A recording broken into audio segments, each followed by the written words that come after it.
tout le monde, j'espère que vous allez bien. On se retrouve dans une nouvelle vidéo.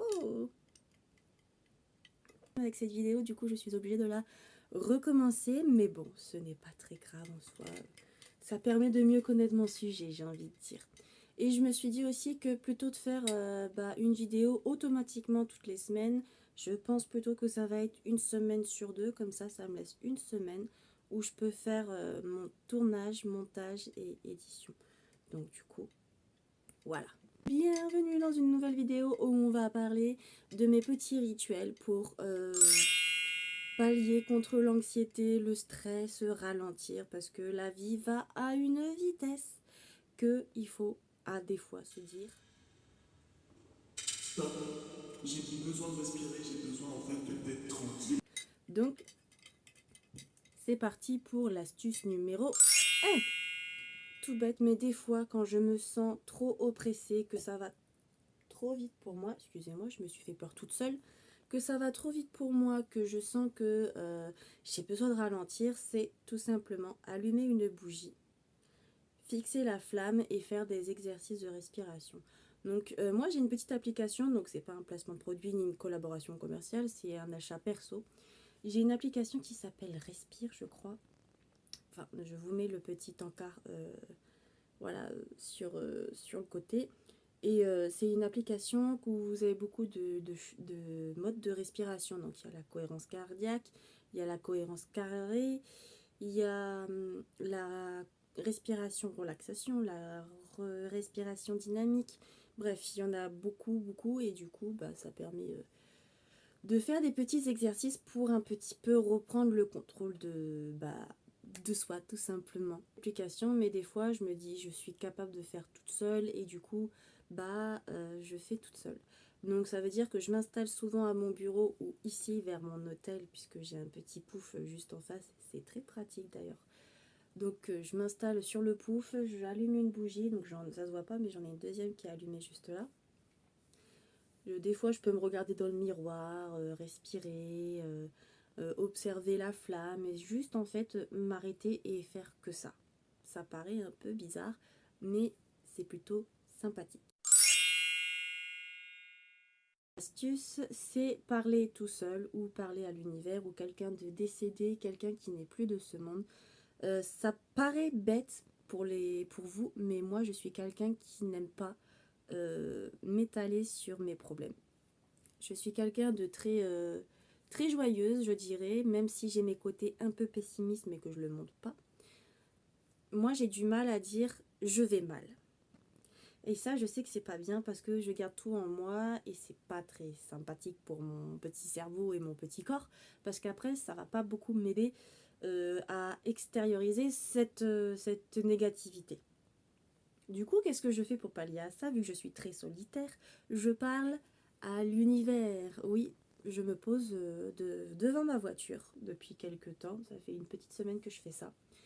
Je me pose devant ma voiture, je regarde les étoiles et je discute avec l'univers. Des fois, ça peut être magique parce que on peut poser des questions et avoir une réponse par les étoiles.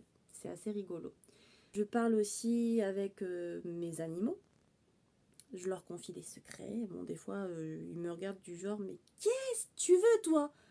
Qu'est-ce que tu veux? Fiche-moi la paix, je suis en train de dormir, ma soeur, là. Fiche-moi la paix. Donc, des fois, je leur parle, des fois, je leur parle pas.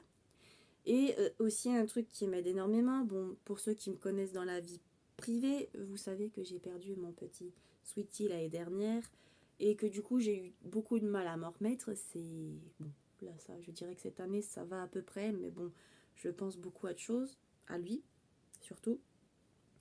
Et en fait, quand il est décédé, ma mère m'a proposé si je voulais le faire incinérer et le garder. Et en fait, la question ne se posait pas puisque c'était oui. Je n'allais pas laisser mon chat dans le jardin à pourrir et surtout, je ne me voyais pas partir sans lui le jour où je déménage de la maison où je suis.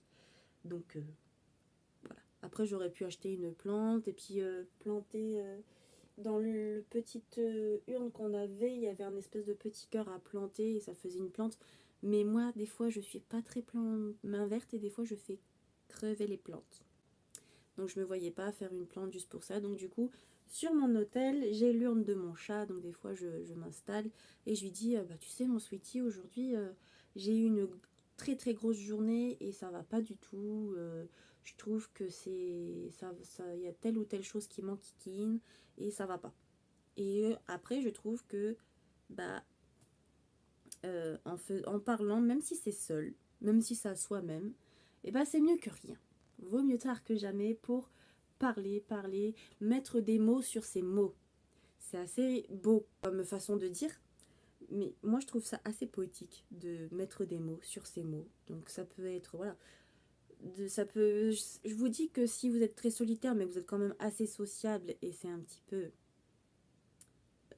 contradictoire, mais voilà, même si vous aimez, vous avez des amis proches et que vous êtes très très proches et que vous avez envie de leur parler, rien ne vous empêche d'aller leur parler. Moi, c'est juste que c'est surtout quand j'ai des problèmes.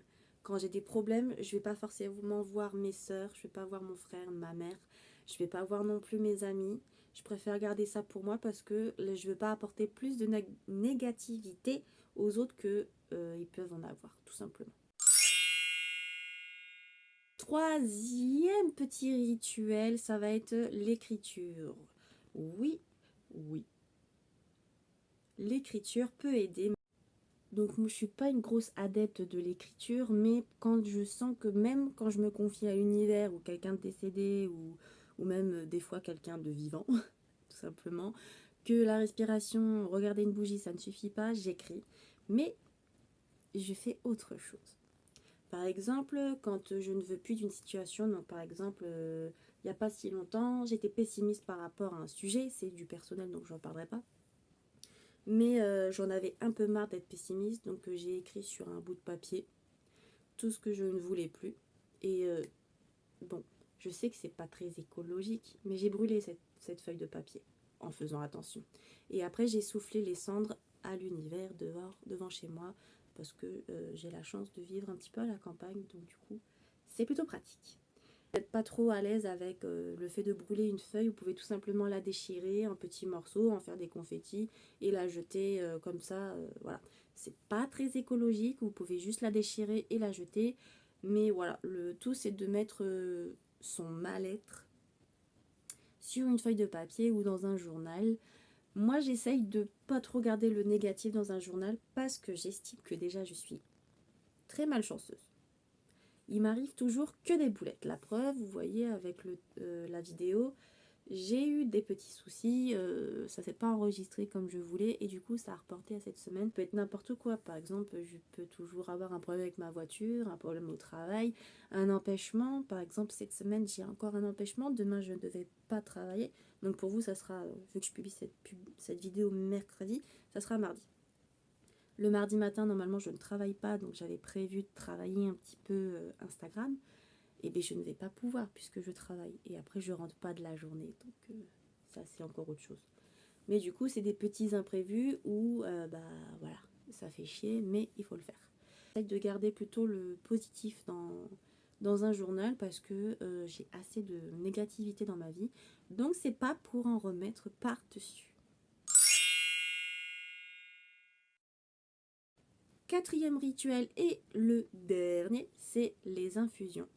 Vous ne savez pas à quel point les plantes peuvent être magiques. La preuve, on dit souvent que la lavande apaise et aide à l'endormissement, mais il n'y a pas qu'elle. Il y a la camomille et il y en a une autre aussi, je crois que c'est la mélisse.